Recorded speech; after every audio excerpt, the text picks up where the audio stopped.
ने हादसे पर दुख का इजहार किया है। उन्होंने हादसे की जांच का मुतालबा किया है। सोचता हूं कि उन खानदानों पर क्या असर होगा जिनके बच्चे या जिनके काम करने वाले, अपने नौकरी पर जाने वाले, वो इस किश्ती में सवार थे और आज उनकी मौत हो गई है। पहले तो मैं सरकार से भी एक शिकायत करूंगा। जो पुल वहां बन रहा था, उस पुल को आज तक पूरा क्यों नहीं किया गया? उमर साहब के वक्त से यह पुल तामीर हो रहा था और ऐसे ही छोड़ दिया गया है।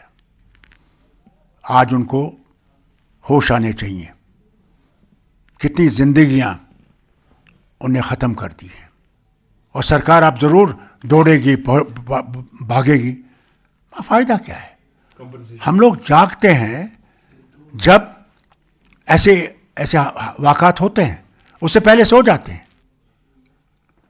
मुझे अफसोस इस बात का भी है कि किश्तीबाज को भी होशियार रहना चाहिए था। पानी इतना ऊपर चढ़ा हुआ है, बहाव इतना तेज है।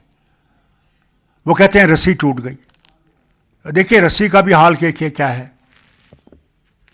यानी इस पर इन्वेस्टिगेशन होना चाहिए और सच्चाई से इन्वेस्टिगेशन होना चाहिए। वजह क्या हुई और वो पुल क्यों नहीं बना जो अभी तक तमीर होना चाहिए था।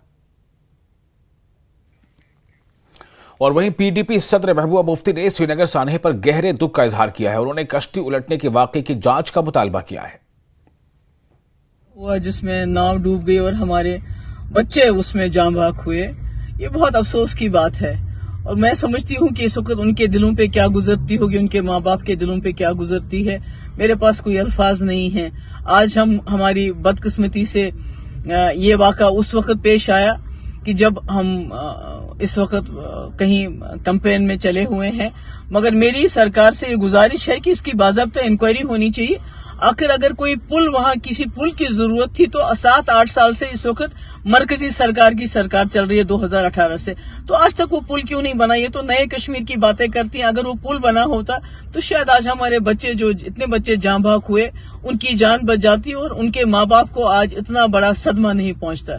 मेरी फिर से एक बार गुजारिश है गवर्नर साहब से कि इसकी इंक्वायरी की जानी चाहिए और जो इसमें जिन्होंने देरी की इस पुल बनाने में, उनको सख्त से सख्त सजा दी जानी चाहिए।